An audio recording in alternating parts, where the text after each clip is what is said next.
Yeah. Dua. Ayo, Mi.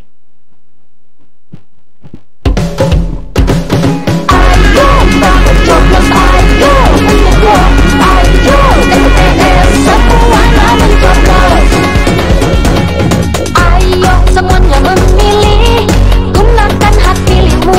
Ayo kita coblos di Pilbuk Kabupaten Goa, tanggal 9 Desember. Ayo memilih, langsung umum, bebas rahasia, jujur dan adil asas pemilihan. Ayo mencoblos sesuai kata hatimu di TPS, coblos yang kamu pilih, memilih berdaulat negara kuat. Tanggal 9 Desember, memilih calon bupati dan calon wakil bupati, atau pilih kolom kosong. Ayo, ayo, ingat-ingat, ayo semua ke TPS. Ayo kita mencoblos, ayo. Bismillahirrahmanirrahim. Assalamualaikum warahmatullahi wabarakatuh. Selamat pagi menjelang siang teman pemilih. Halo masyarakat Kabupaten Goa. Kembali lagi bersama saya Nurul Fadila dalam program Pilkada Goa di Mata Milenial. Nah, hari ini tidak jauh berbeda dari 2 hari yang kemarin. Kita akan tetap membahas Pilkada Goa di mata pemilih milenial. Nah, hari ini di tengah-tengah kita telah hadir 2 narasumber yang tentunya tidak kalah hebat dari narasumber-narasumber yang kemarin. Pertama dari LAPAR, organisasi LAPAR, kalau tidak salah ya Pak, mohon dikonfirmasi jika salah. Lembaga Advokasi dan Pendidikan untuk Rakyat. Bapak Iqbal Arsyad. Nah, Bapak Iqbal Arsyad ini adalah direktur dari organisasi LAPAR. Nah, narasumber kedua kita datang dari KPU Kabupaten Goa sendiri. Nah, hari ini spesial karena Pak Ketua KPU Kabupaten Goa telah hadir di depan kita untuk men-sharing informasi tentang Pilkada Goa yang akan kita selenggarakan di tanggal 9 Desember 2020. Bapak Muhtar Muiz. Assalamualaikum Bapak, selamat siang. Waalaikumsalam. Apa kabar Pak Iqbal, Pak Ute? Baik. Ini saya panggil Bapak ya, atau saya panggil Kakak, panggil Om, atau Panggil Kanda juga enggak apa-apa. panggil Kanda, panggil Pak ya. Nah, seperti yang kita bahas dari kemarin bahwa pemilih milenial yang terdata di Pilkada Goa tahun 2020 itu sebanyak sekitar 40% ya Pak Ute, selaku yang bertugas di KPU Kabupaten Goa. Pemilih milenial ada 40%. Nah, jadi partisipasi pemilih milenial dalam Pilkada Goa tahun ini tuh sangat besar pengaruhnya. Hasil dari Pilkada sangat dipengaruhi oleh partisipasi pemilih milenial. Nah, itu juga menjadi salah satu alasan kita membuat program ini Pilkada Goa di Mata Milenial yang khusus dibuat untuk menyadarkan pemilih milenial untuk berpartisipasi di Pilkada Kabupaten Goa ini, Pak Ute, Pak Iqbal. Nah, pembahasan kita hari ini kita akan membahas tentang hoax dan penerapan protokol kesehatan di Pilkada Kabupaten Goa tahun 2020. Nah, sebelum kita lanjut ke sesi selanjutnya, mari kita saksikan iklan layanan masyarakat berikut ini. Ayo gunakan hak pilihnya di Pilkada serentak 9 Desember 2020 dengan protokol kesehatan yang ketat. Bawa KTP elektronik, alat tulis, dan masker. Dilarang membawa anak-anak. Datang sesuai dengan jadwal yang tertera pada surat C pemberitahuan. Jaga jarak, cuci tangan, cek suhu tubuh. Lalu, mengisi formulir kehadiran dan jangan lupa menggunakan sarung tangan. Tunggu giliran untuk mendapatkan surat suara. Setelah selesai menggunakan hak suara, buang sarung tangan ke tempat sampah yang disediakan. Kemudian petugas meneteskan tinta di jari tangan. Terakhir, cuci tangan lagi sebelum meninggalkan tempat pemungutan suara. Suara kita menentukan masa depan bangsa. Pemilih berdaulat, negara kuat. Oke, kembali lagi di dalam program Pilkada Goa di Mata Milenial. Nah, untuk membuka diskusi kita hari ini tentang Pilkada Goa di Mata Pemilih Milenial, tidak abdol rasanya jika kita tidak membahas tentang apa itu pemilih milenial. Nah, dari sudut pandang Pak Iqbal dan Pak Ute sendiri, bagaimana itu, apa itu pemilih milenial? Yang mau duluan jawab siapa? Rebutan ayo. Pak Ute ya, Pak. Silakan Pak. Terima kasih. Kalau dari sisi saya, pemilih milenial itu pemilih yang berusia kisaran 17 sampai 30 tahun. Dan ini memang saya izin buka masker ya. Silakan Bu. Pemilih milenial ini dalam DPT Kabupaten Goa yang kita tetapkan kurang lebih 529.985 jiwa, itu sekitar 40%. Itu pemilih berusia antara 17 hingga 30 tahun. Dan pemilih milenial ini mudah dikenali karena usianya satu pertama. Kedua, pemilih milenial ini pemilih yang mungkin dari sisi kepentingan politik ini pemilih yang masih bisa berubah-ubah dari sisi kepemilihan, sehingga sangat mudah dipengaruhi, dan ini tergantung bagaimana pasangan calon maupun yang lainnya memberikan gambaran keterwakilan mereka dalam program dan visi misi yang bisa mewakili sehingga bisa menjadi menggait pemilih milenial yang jumlahnya sekitar 40% ini. Dan ini pemilih milenial saya kira paling gampang juga terkena hoax, sehingga ini sesuatu menjadi tantangan kita untuk kita hadapi bersama terkait hoax pemilu. Apalagi kita di Kabupaten Goa, hoax-hoax yang beredar itu salah satunya ajakan tidak perlu ke TPS. Ini sesuatu yang sangat kita sayangkan karena suara masyarakat ini, khususnya kelompok milenial, adalah suara yang sangat diharapkan bisa memberikan sumbangsi yang cukup besar untuk pembangunan ke depan. Saya kira itu sisi pandang saya. Nah, dari Pak Iqbal sendiri, nah mumpung ini Pak Iqbal dari organisasi Lapar ya Pak, tentunya paling banyak berinteraksi dengan anak-anak muda. Tentunya anak-anak muda juga ini menjadi salah satu pemilih milenial tentunya ya Pak. Ya, dari sudut Bapak sendiri, pemilih milenial itu seperti apa?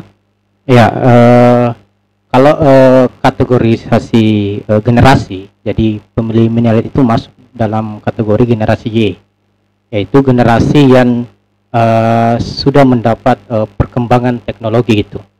Jadi kalau rentan tahunnya itu dari 1981 sampai 1994 itu masuk dalam kategori Y, yaitu generasi milenial. Nah, kalau kita bicara partisipasi, sebenarnya bagaimana partisipasi generasi milenial, nah cakupan dari partisipasi sendiri itu adalah semua orang atau keterwakilan wakil-wakil dari kelompok-kelompok yang terdampak, sebenarnya yang terdampak proses-proses pembangunan atau proses-proses keputusan. Nah, di sini di pemilu ini tentunya dari pemilu ini kan semua warga terutama di Kabupaten Goa itu terdampak sebenarnya hasil-hasil keputusan atau proses-proses pembangunan dari pemilu ini, termasuk di dalamnya generasi milenial. Maka sangat disayangkan ketika generasi milenial tidak memanfaatkan haknya sebagai warga negara, sebagai warga Kabupaten Goa untuk tidak berpartisipasi dalam pemilu pada tahun ini. Nah, ada tadi kata yang menarik dari yang diucapkan oleh Pak Ute, terlalu mudah terkena hoax. Apa sebenarnya yang menyebabkan anak-anak muda sekarang, pemilih milenial ini gampang terkena hoax, Bapak, menurut Bapak sendiri? Ya, salah satunya mungkin seperti dijelaskan Pak Iqbal tadi, bahwa ini generasi yang sudah mengenali teknologi.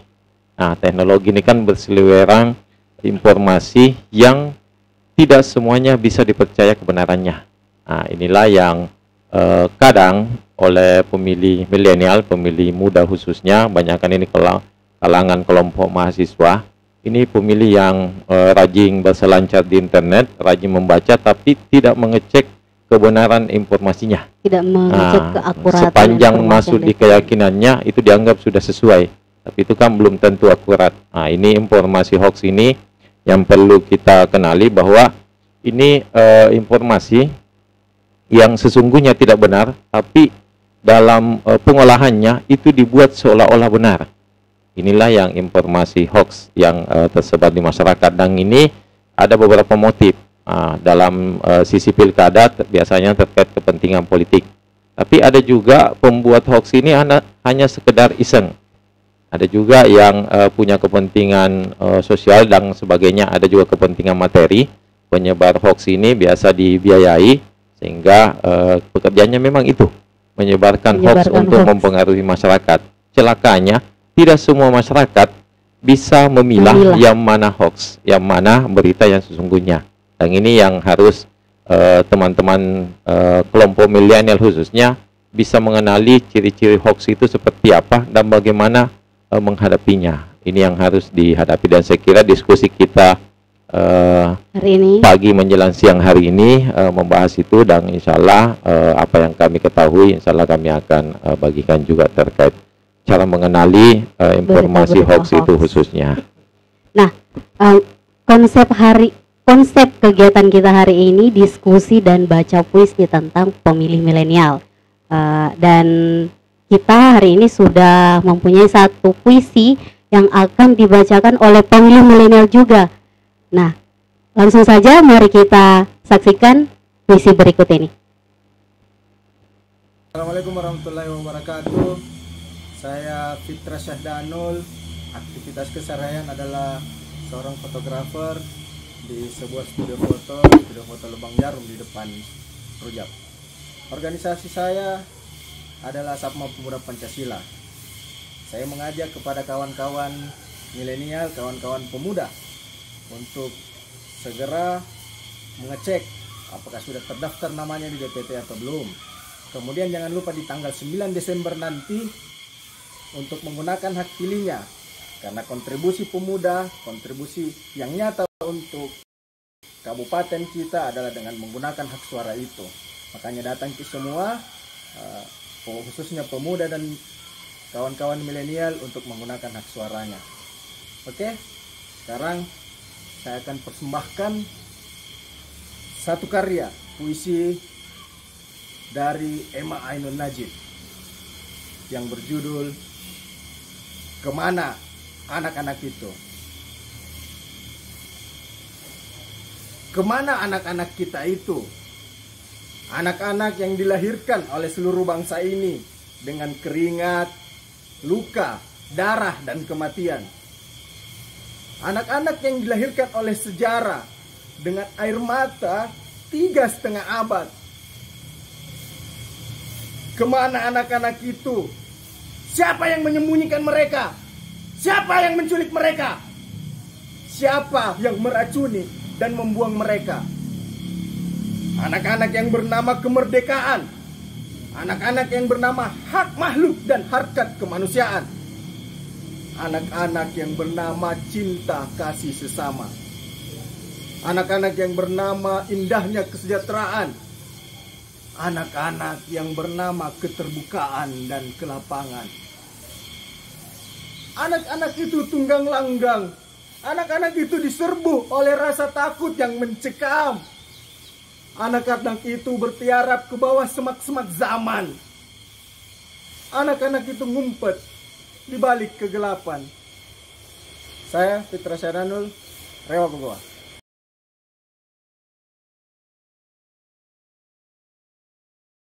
Puisi yang dibacakan oleh pemilih milenial kita yang namanya Fitra, judul puisinya itu Kemana Anak-anak Itu. Nah, anak-anak itu anak itu yang disebutkan dalam puisi ini tuh ditujukan oleh kepada pemilih milenial. Nah, khusus untuk Pak Iqbal sebagai pengamat yang paling dekat dengan masyarakat, dengan rakyat saat ini.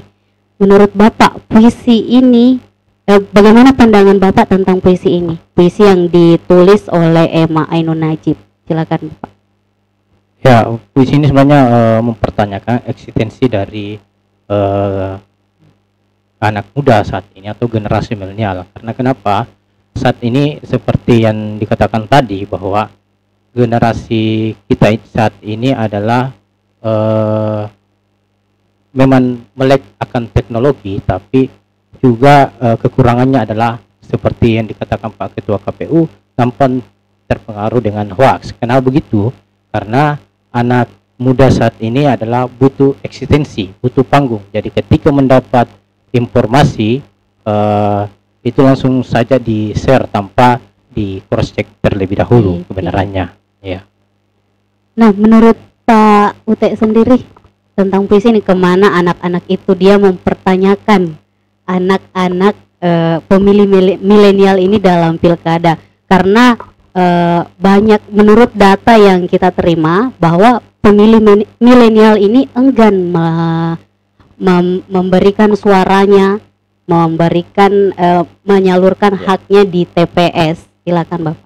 Ya, saya teringat perkataan salah satu dekan Universitas Negeri di Makassar mengatakan bahwa kelompok pemilih milenial ini yang pada umumnya banyakkan mahasiswa itu paling banyak maunya, paling banyak protesnya, paling banyak keinginannya yang ingin diakomodir. Tapi giliran diajak ke TPS, paling malas datang ke TPS. Bukan hanya mahasiswanya ternyata. Pada saat itu dikatakan dosennya pun malas ke TPS. Kenapa seperti ini? Inilah mungkin kita di Indonesia termasuk salah satu negara yang minat bacanya sangat rendah. Kita kalau berdasarkan hasil penelitian lembaga internasional itu Indonesia urutan 60 untuk minat seluruh baca dunia, ya, Pak? Seluruh dunia urutan 60 terkait minat baca. Dan ini juga yang membuat kita khususnya kelompok kalangan milenial itu gampang terkena hoax, sehingga mereka tidak atau belum menyadari setiap suara yang mereka berikan di TPS itu sangat mempengaruhi dalam setiap pemilihan. Ini yang kadang tidak tersampaikan dengan baik kepada mahasiswa, dan ini menjadi tanggung jawab bukan hanya penyelenggara tapi tanggung jawab semua pihak untuk menyadarkan, tanda petik ya, menyadarkan mereka untuk mau menyalurkan hak suaranya ke TPS. Ya, tapi ya kita maklumi juga terkadang mahasiswa ini bukan tidak mau ke TPS, cuma susah bangun paginya. Itu terkadang karena sering begadang, karena sering begadang. Jadi begitu bangun sudah jam 12 baru bersiap-siap ke TPS, sampai di TPS sudah tutup TPS-nya. Ini yang perlu disampaikan. Ke TPS 1 jam. Ini yang perlu disampaikan bahwa menyampaikan hak suara ke TPS itu jam 7 pagi sampai jam 1 siang. Sehingga jika memang benar-benar ingin melakukan perubahan, ingin menyalurkan hak suaranya untuk kepentingan pembangunan bangsa, saya kira tempatnya ada di TPS. Bukan hanya di jalanan, tapi di TPS ini menjadi bagian sehingga suara kita itu bisa diakomodir oleh siapapun yang terpilih nantinya. Nah, memilih 5 menit di TPS ini menentukan 5 tahun masa depan Kabupaten Goa untuk kedepannya. Nah, sebelum kita lanjut, ya Bapak Ute, Bapak Iqbal, mari kita saksikan iklan layanan masyarakat berikut ini. Assalamualaikum warahmatullahi wabarakatuh. Perkenalkan, nama saya Rizal, relawan demokrasi Komisi Pemilihan Umum Kabupaten Goa, mengingatkan dan menyampaikan kepada seluruh masyarakat Kabupaten Goa, terutama kaum milenial, jangan lupa datang ke TPS untuk menggunakan hak pilih tak. Tapi ingat, sebelum datang ke TPS harus tetap mematuhi protokol kesehatan, memakai masker. Milenial harus memilih.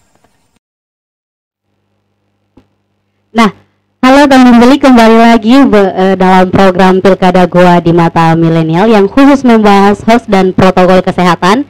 Nah, kita lanjut diskusinya ya Pak. Nah, menurut pandangan Bapak, apa yang perlu dilakukan oleh pemilih milenial dalam pelaksanaan pilkada ini? Pertanyaan ini khusus untuk Pak Ute. Silakan Pak. Ya, kalau kami ditanya selaku penyelenggara, yang paling penting dilakukan datang ke TPS.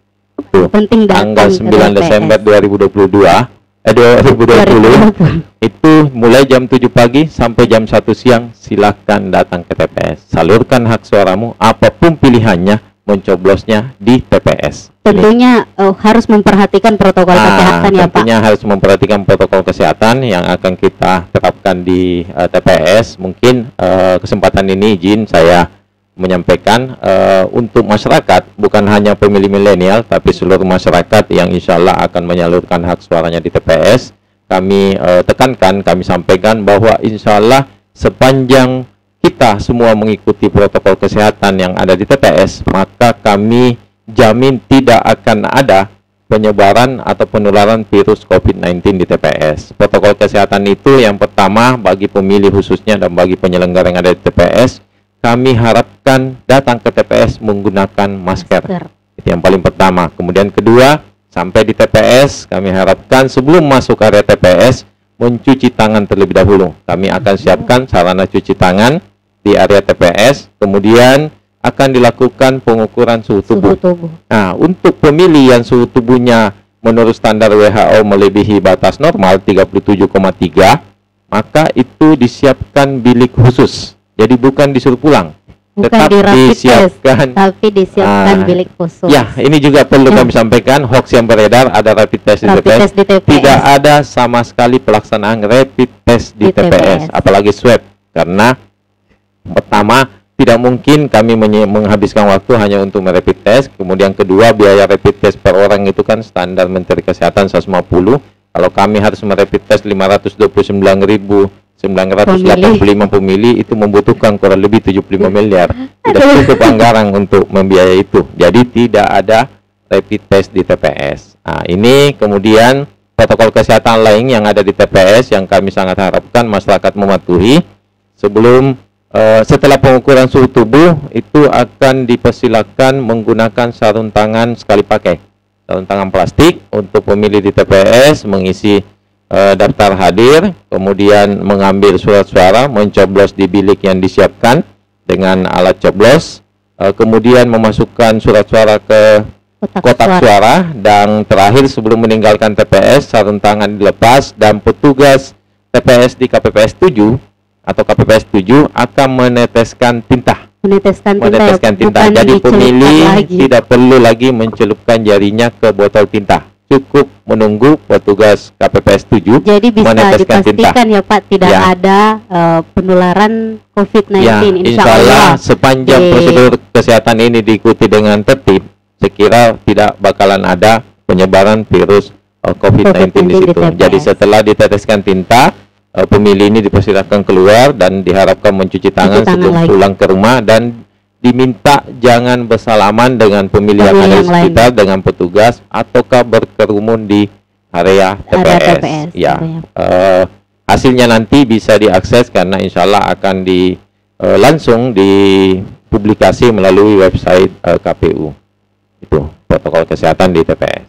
Nah, kalau menurut Bapak Iqbal, mungkin Bapak ingin menambahkan hal lain tentang bagaimana apa yang perlu disiapkan oleh pemilih milenial untuk melaksanakan Pilkada Goa. Ya,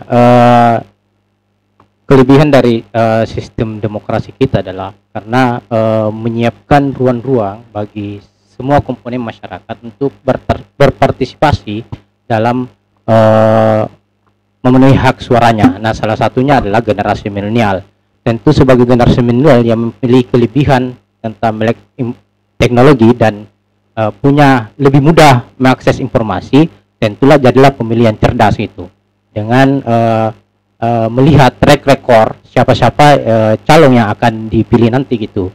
Itu sangat mudah sebenarnya dilakukan oleh pemilih milenial sebagai generasi yang melek teknologi, tentu lebih mudah mengakses informasi-informasi terkait dengan calon yang akan dipilih. Jadi pemilih milenial itu memungkinkan menjadi pemilih yang cerdas ke depan.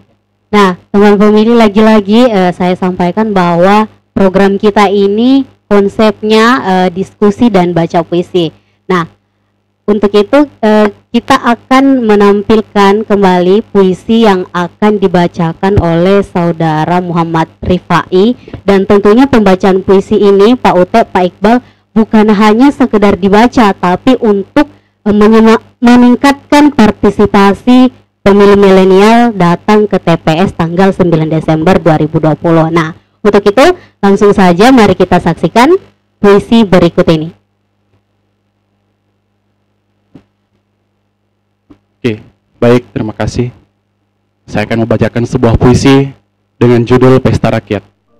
Sebuah puisi dari Komisi Pemilihan Umum untuk seluruh masyarakat Kabupaten Goa, terkhusus pada teman-teman pemilih milenial. Seringkali kita berbincang, diskusi di warung kopi atau di ruang kuliah, berbincang tentang yang baik dan buruknya politik, tentang popularitas siapa yang lebih tinggi, tentang si Anu dan si Inu yang layak menjadi pemimpin, tentang siapa yang kalah dan yang menang. Kita menjelma bagai pakar yang menganalisa setiap peluang. Kita bagai dukun yang menebak siapa yang menang. Kita bagai akuntan yang mampu mengkalkulasi kemenangan. Kita sibuk mengurus kontestasi, euforia dalam pesta rakyat, sembari menghitung untung rugi pilihan kita. Tapi semua pembahasan itu tak bermakna, kawan, jika kita abai pada hak dan hanya diam dalam selimut.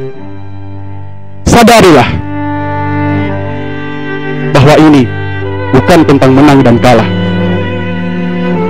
Ini tentang bagaimana masa depan kita di tangan mereka yang duduk nantinya. Ini tentang kehidupan kita yang akan sia-sia jika tidak kita perjuangkan. Gunakan hakmu, datang dan warnai jarimu dengan tinta pemilihan. Terima kasih. Wah, pembacaan puisi yang sungguh luar biasa tentang pesta rakyat. Warnai jarimu. Warnai jarimu ini identik dengan penetesan tinta yang menandakan bahwa seseorang telah memilih di TPS, ya Pak Ute tentunya. Nah, dalam ada kata yang ada beberapa kata yang sangat menarik dalam puisi ini. Seringkali kita berbincang diskusi di warung kopi atau di ruang kuliah, tapi itu tadi enggan menggunakan haknya di suara. Ketika disuruh memilih, tidak menggunakan hak pilihnya. Itu penyakit masyarakat pemilih milenial saat ini yang ada di tengah-tengah masyarakat tentunya, ya Pak. Nah, ini yang menjadi sasaran utama para penyelenggara untuk menyadarkan pemilih milenial tentunya untuk bisa menggunakan haknya di TPS tanggal 9 Desember 2020. Nah, bagaimana menurut pandangan Pak Iqbal tadi tentang puisi terkait yang dibacakan oleh saudara Fai tentang pesta rakyat? Silakan. Ya, apa yang diungkapkan di puisi tadi itu memang realita kita banyak temukan di masyarakat. Bahkan ini fakta Pak yang di cerita teman tim pemenangan. Jadi dia bicara strategi pemenangan sama timnya itu sampai subuh. Pas di hari pemilihan dia baru jam 12. Jadi sia-sia itu strategi pemenangan. Jadi bagaimana bisa memilih? Ya, sia-sia itu strategi pemenangan yang dibincangkan satu malam tapi tidak hadir di TPS itu.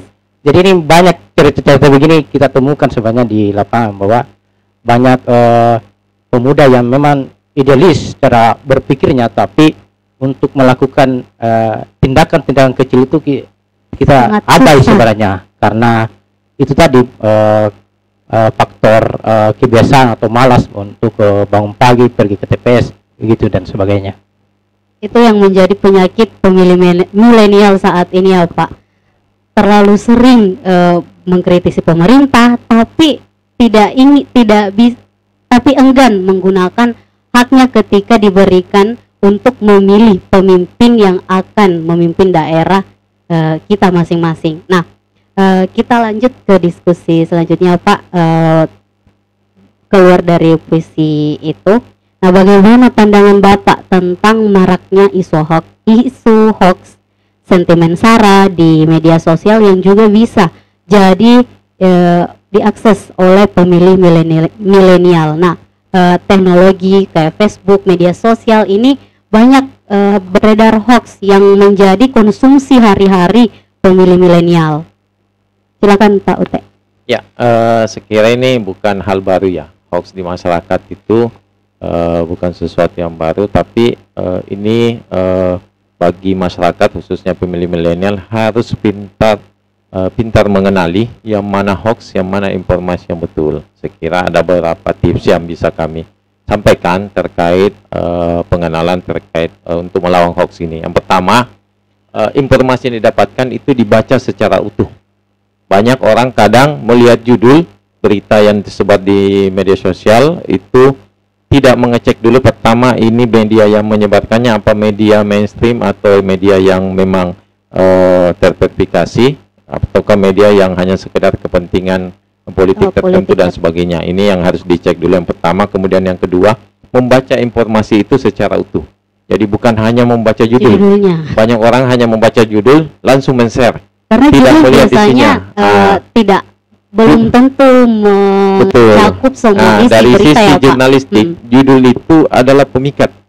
Kalau pandangan laki-laki, pandangan laki-laki itu harus eye catching. Judul itu harus eye catching. Jadi kalau sudah orang tertarik pada judul, bisa saja langsung membaca, mengisi, mengecek. Tapi ada juga orang hanya melihat pandangan pertama, tidak melihat yang selanjutnya. Ini yang terkadang bisa tertipu dengan isinya. Makanya sangat penting supaya kita tidak terkena hoax, itu informasi dibaca secara utuh, memastikan bahwa informasi yang ada itu di dalamnya isinya betul-betul sesuai dengan judulnya itu atau tidak. Itu yang pertama. Kemudian yang kedua, mencari atau menanyakan sumber informasinya. Nah, di situ terkadang kalau berita-berita di media sosial itu kan biasa dicantumkan sumber informasinya ataukah pihak yang bertanggung jawab dengan isi berita itu. Dalam hal ini narasumber. Itu harus dicek apakah ini narasumbernya memang kompeten atau tidak dengan informasi itu. Kalau narasumbernya anonim, ini kan perlu dipertanyakan apakah sumbernya informasinya ini betul ataukah hanya rekaan saja. Itu. Kemudian yang selanjutnya mengecek sumber informasinya seperti yang saya sampaikan tadi. Medianya ini apakah media yang betul-betul bisa dipercaya masyarakat atau tidak. Jangan sampai hanya media yang kebetulan dibuat hanya untuk kepentingan politik dan kepentingan kelompok tertentu. Kemudian yang terakhir itu memastikan apakah informasi ini disebarluaskan oleh media yang lainnya. Biasanya kan kalau media informasi yang memang betul-betul itu terverifikasi kebenarannya, tidak mungkin satu media. Bisa saja beberapa media mempublish hal yang sama cuma dari sudut pandang yang berbeda. Ini hal-hal yang mungkin oleh teman-teman pemilih milenial supaya tidak terkena hoax itu harus meneliti, betul-betul membaca dan mencari sumber informasi berita-berita yang tersebar di media sosial pada umumnya. Kira itu. Nah, menurut Pak Iqbal sendiri bagaimana Pak? Ya, kalau yang dijelaskan Pak Ketua itu sebenarnya sudah lengkap tipsnya bahwa saring sebelum sharing gitu. Jadi banyak kan karena generasi milenial itu butuh eksis di media sosial, jadi biasanya hanya melihat judul langsung yang bombastis, yang hebat langsung sebar gitu. Jadi dia tidak membaca lebih dalam dan tidak mengecek kebenaran sumbernya. Nah sekarang itu kan banyak aplikasi sebenarnya untuk mengecek sumber dari informasi itu. Bahkan terakhir saya baca di koran bahwa sekarang WA sendiri pun ada fitur barunya, ada 5 fitur, salah satunya itu mengecek sumber informasi yang berada di WA kiri kanan. Nah itu yang pertama. Terus yang kedua sebenarnya supaya kita tidak terjebak dari hoax, yang tidak kalah pentingnya adalah menganalisis informasi itu apakah bermanfaat atau tidak gitu, kan gitu. Jadi jangan hanya menyebar, apakah informasi itu bermanfaat atau tidak. Kalau tidak bermanfaat, apa yang disebar gitu, lebih tidak usah disebar. Kalau bermanfaat untuk keperluan banyak orang ya boleh disebar, tapi dicek dulu kebenaran informasi itu. Jadi itu dua saja sebenarnya visualisis, saring sebelum sharing, terus apakah informasi itu bermanfaat atau tidak. Kalau tidak bermanfaat ngapain untuk disebar gitu ya. Saring sebelum sharing ya. Ya, mungkin menambahkan juga ini yang terkadang teman-teman pemilih milenial juga kadang tidak memperhatikan dampaknya. Dampak sharing itu terkadang kalau kita menyebarkan informasi hoax dan ini berdampak merugikan orang lain, itu kan bisa berdampak hukum. Ini yang terkadang orang tidak tahu, dia menyebar kemudian tiba-tiba diproses hukum baru minta maaf. Nah, ini yang perlu diperhatikan. Minta maafnya.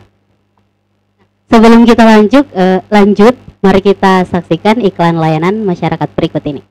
Ayo gunakan hak pilihnya di Pilkada serentak 9 Desember 2020 dengan protokol kesehatan yang ketat. Bawa KTP elektronik, alat tulis, dan masker. Dilarang membawa anak-anak. Datang sesuai dengan jadwal yang tertera pada surat C pemberitahuan.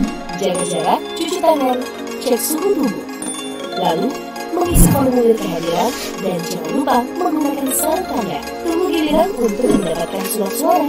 Setelah selesai menggunakan hak suara, buang sarung tangan ke tempat sampah yang disediakan. Kemudian petugas meneteskan tinta di jari tangan. Terakhir, cuci tangan lagi sebelum meninggalkan tempat pemungutan suara. Suara kita menentukan masa depan bangsa. Pemilih berdaulat, negara kuat. Nah, kembali lagi dalam program Pilkada Gua di Mata Milenial. Nah, kita lanjut diskusinya ya Pak, tentang kan Gua saat ini melaksanakan pilkada satu pasangan calon yang memang sudah diklarifikasi oleh KPU sendiri. Banyak orang yang masih bingung dengan tata cara pemungutan dan penghitungan suaranya. Bisa dijelaskan sedikit bagaimana proses pemungutan suaranya di TPS nanti tanggal 9 Desember 2020, Pak? Oke, ya untuk pemilihan Bupati dan Wakil Bupati Goa tahun 2020 ini kita memang hanya memiliki satu pasangan calon, tapi bukan berarti masyarakat tidak punya pilihan. Masyarakat itu diberikan pilihan bahwa dalam pemilihan paslon tunggal itu di kertas suara, di surat suara itu ada tetap dua pilihan. Yang pertama foto bergambar pasangan calon berisi nama dan foto pasangan calon, kemudian ada kolom kosong. Ini dari sisi demokrasi sah. Siapapun yang dipilih, apapun yang dipilih oleh masyarakat di TPS tanggal 9 Desember nanti, baik itu kolom kosong atau foto pasangan calon, itu tetap sah. Tidak sah kalau dua-duanya yang dicoblos. Itu tidak sah. Tapi kalau salah satunya dicoblos itu tetap sah. Dan ini penting juga kami jelaskan bahwa ini di masyarakat itu ada beredar informasi hoax bahwa menyebutkan golput itu atau golongan putih sama dengan kolom kosong. Ini tidak sama. Tidak sama ya Pak. Golput itu pandangan KPU itu orang yang tidak ingin menyampaikan hak suaranya. Artinya tidak datang ke TPS. Tidak mungkin orang tidak datang ke TPS itu langsung dihitung suaranya menjadi kolom kosong. Itu berbeda. Jadi golput itu orang yang memang tidak ingin menyampaikan hak suaranya, tidak ingin datang ke TPS. Tapi kalau Bapak Ibu pemilih milenial maupun kelompok masyarakat secara umum ingin menggunakan hak suara di TPS dan sebaiknya menggunakan hak suaranya di TPS, setuju dengan tidak setuju pasangan calon itu mencoblosnya di TPS. Kalau setuju silakan coblos foto pasangan calonnya. Kalau tidak setuju ada pilihannya kolom kosong. Saya kira ini adalah pilihan demokrasi yang diberikan, ruang-ruang demokrasi yang ada di Indonesia yang diberikan kepada masyarakat. Jadi apapun pilihannya mencoblosnya di TPS tanggal 9 Desember 2020 yang akan datang. Apapun pilihannya nyoblosnya di TPS di bilik suara hari Rabu tanggal 9 Desember 2020. Nah, selanjutnya, dan bagaimana cara menghitung suaranya Pak? Apakah kalau surat suara tidak tercoblos atau orang yang golput berarti sama saja memilih kolom kosong? Tadi sudah dijelaskan oleh Pak Ute bahwa golput dan kolom kosong itu berbeda. Golput adalah orang yang tidak menggunakan hak pilihnya di TPS.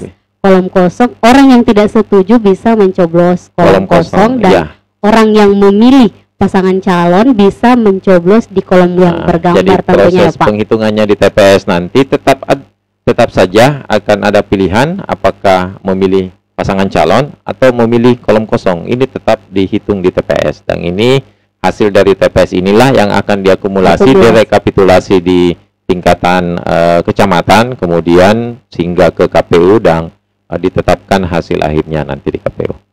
Dan untuk pengawasannya juga kami mengharapkan masyarakat tidak perlu bergerombol di TPS kalau hanya ingin melakukan pengawasan, karena insya Allah dalam proses Pilkada 2020 ini akan ada aplikasi untuk bisa memantau langsung hasil penghitungan dari setiap TPS.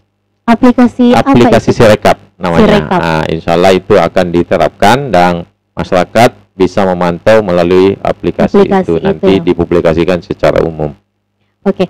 Terakhir Pak, ini pertanyaan untuk Pak Iqbal dan Pak Ute. Bagaimana cara penyelenggara menggunakan media sosial untuk mendekatkan diri kepada pemilih milenial? Mungkin dari Pak Iqbal dulu ya. Ya, ya salah satu caranya dengan ini, kegiatan ini, dengan podcast. Jadi memang yang namanya memilih itu kan hak. Jadi bukan kewajiban sebenarnya. Jadi namanya hak itu yang harus dilakukan ajakan. Perbanyak ajakan, sosialisasi, terus edukasi ke masyarakat untuk menggunakan haknya.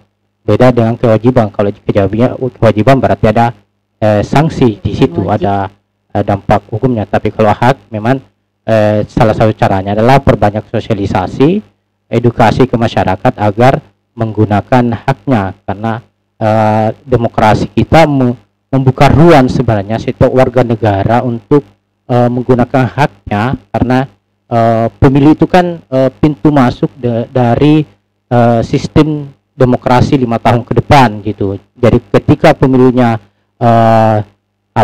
buruk, otomatis demokrasi ke depan itu akan berdampak 5 tahun ke depannya gitu. Jadi saya sarankan untuk pemilih milenial yang sudah sampai usianya, yang sudah memenuhi persyaratan, gunakanlah haknya, jangan golput, datanglah ke TPS tanggal 9 Desember 2020. Nah, Pak Ute sendiri? Ya, kalau kami di KPU mendekati pemilih milenial, ya banyak cara yang dilakukan. Salah satunya kami kegiatan-kegiatan seperti dijelaskan Pak Iqbal tadi, kegiatan ini salah satunya adalah ruang-ruang yang kita lakukan untuk mendekati pemilih milenial. Banyak hal yang dilakukan. Kita juga punya relawan demokrasi yang bergerak dari satu wilayah ke wilayah yang lain, dari pintu ke pintu untuk memberikan edukasi kepada masyarakat, dan bukan hanya pemilih milenial, semua pemilih kita dekati. Terkhusus pemilih milenial ini banyak kita dekati melalui ruang-ruang media sosial, karena mereka banyak mengakses informasi di media sosial. Kami punya Facebook, kami punya Instagram, kami punya channel YouTube untuk disebarluaskan kepada pemilih milenial. Dan saya kira sarana edukasi yang paling penting dan sarana informasi yang paling akurat itu adalah akun-akun resmi yang dimiliki penyelenggara. Saya kira itu hal yang penting untuk mengetahui tentang kepemilihan. Jadi akun resmi KPU, akun resmi penyelenggara lainnya, Bawaslu, dan media-media mainstream yang terverifikasi, saya kira sumber informasi yang akurat yang bisa menjadi acuan bagi pemilih milenial mengikuti pemilihan maupun menentukan pilihannya 9 Desember 2020 yang akan datang. Nah, sebelum kita lanjut, mari kita saksikan iklan layanan masyarakat berikut ini. Ayo gunakan hak pilihnya di Pilkada serentak 9 Desember 2020 dengan protokol kesehatan yang ketat. Bawa KTP elektronik, alat tulis, dan masker. Dilarang membawa anak-anak. Datang sesuai dengan jadwal yang tertera pada surat C pemberitahuan. Jaga jarak, cuci tangan, cek suhu tubuh. Lalu, mengisi formulir kehadiran, dan jangan lupa menggunakan sarung tangan. Tunggu giliran untuk mendapatkan surat suara. Setelah selesai menggunakan hak suara, buang sarung tangan ke tempat sampah yang disediakan. Kemudian petugas meneteskan tinta di jari tangan. Terakhir, cuci tangan lagi sebelum meninggalkan tempat pemungutan suara. Suara kita menentukan masa depan bangsa. Pemilih berdaulat, negara kuat. Kembali lagi dalam program Pilkada Gua di Mata Milenial. Nah, berhubung konsep program kita ini diskusi sambil baca puisi. Nah, tadi kan kita sudah menyaksikan pemilih-pemilih milenial membacakan sebuah puisi yang bertujuan untuk mengajak masyarakat pemilih milenial khususnya untuk datang ke TPS tanggal 9 Desember 2020. Nah, challenge kita ini untuk narasumber. Nah, kemarin Pak, sekedar informasi bahwa Pak Arif Budiman dan Ibu Uci dari Jadi juga membacakan puisi yang berkaitan dengan pemilih milenial. Nah, jadi kami minta salah satu narasumber kita untuk membaca puisi atau dua-duanya mungkin bisa ya Pak, bisa, tentunya bisa. Nah, pertama dari Pak Ute dulu ya. Iya, terima kasih. Kebetulan sudah puisi yang dibuat oleh salah seorang komisioner KPU yang malu-malu disebut namanya. Judulnya Ayo Berjuang. Nah, sekira ini puisi yang mungkin sedikit untuk khususnya kaum milenial supaya terketuk hatinya untuk datang ke TPS menggunakan hak pilihnya 9 Desember 2020 jam 7 pagi sampai jam 1 siang. Ya, saya mulai ya. Judulnya Ayo Berjuang. Kabut fajar telah lama pupus. Mentari pagi di balik awan menyembul malu-malu. Hari ini 9 Desember 2020. Hari di mana engkau pemilih milenial, masyarakat secara umum kami tunggu di 1430 TPS. Ribuan bahkan puluhan ribu penyelenggara telah siap menanti Anda datang ke TPS. Gegaslah, sisihkan waktumu, gunakan hak pilihmu. Berderetlah dengan jarak terjaga. Gunakan maskermu, cuci tanganmu, pakai sarung tanganmu, dan patuhi protokol kesehatan yang ada di TPS.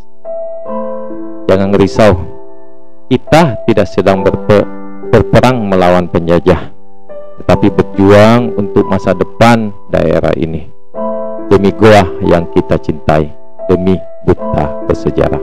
Terima kasih. Ayo Berjuang.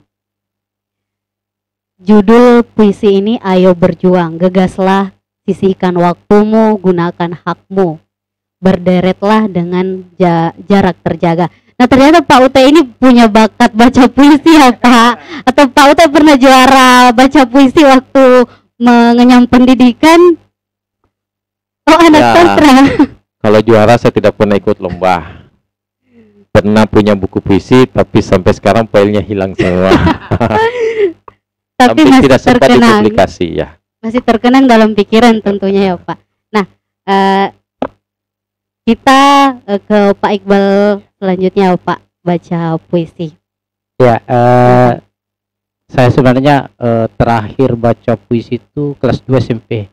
Mas jelas. Tahun berapa itu Pak? Itu pun terpaksa karena ada kegiatan di kelas dan tapi sekarang tidak terpaksa dong juara ya? 2 dari 2 peserta. Alhamdulillah. Nah, ini yang kedua kalinya saya baca puisi sebenarnya, dan puisi ini baru tadi malam saya buat permintaan langsung dari Ibu Komisioner KPU Kak Nusul. Saya tidak tahu kasih judul apa, saya cuma kasih dulu nih, Cerita Rangga. Cerita Rangga. Rangga. Ia dikenal sebagai aktivis di kampusnya. Di dunia maya, ia dikenal dengan nama Rangga. Di jalan ia garang meneriakkan keadilan untuk rakyat. Di medsos, komentarnya kritis, mengiris kebijakan yang tak pro rakyat. Ia termasuk generasi milenial yang peka terhadap kehidupan sosial. Lewat smartphone di tangannya, semua informasi dengan mudah ia akses. Kajian-kajian kritis tak pernah terlewatkan olehnya. debat-debat produktif asupan gizi bagi nalarnya. Waktu malam ia habiskan berdiskusi nasib bangsa hingga mentari mengintip. Pagi ia terlelap bersama mimpi-mimpi perubahan hingga mentari pamit kembali. Itulah rutinitasnya jika tak ada panggilan manggung di jalan.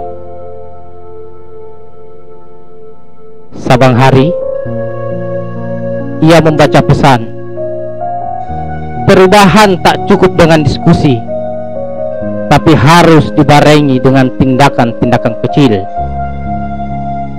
Pesan itu membuatnya tersadar dari mimpi-mimpi perubahan yang ia cita-citakan.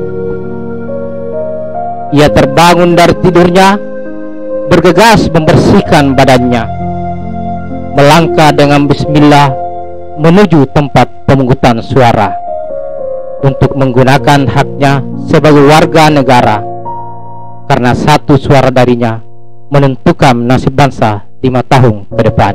Terima kasih. Wow, puisi yang sangat mengharukan tentang cerita Rangga.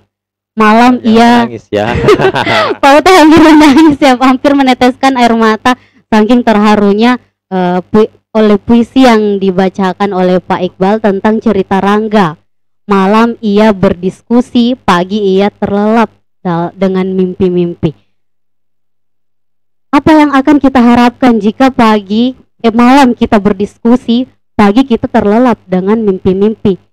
Mimpi-mimpi membangun daerah kita masing-masing, mimpi-mimpi membangun bangsa kita masing-masing.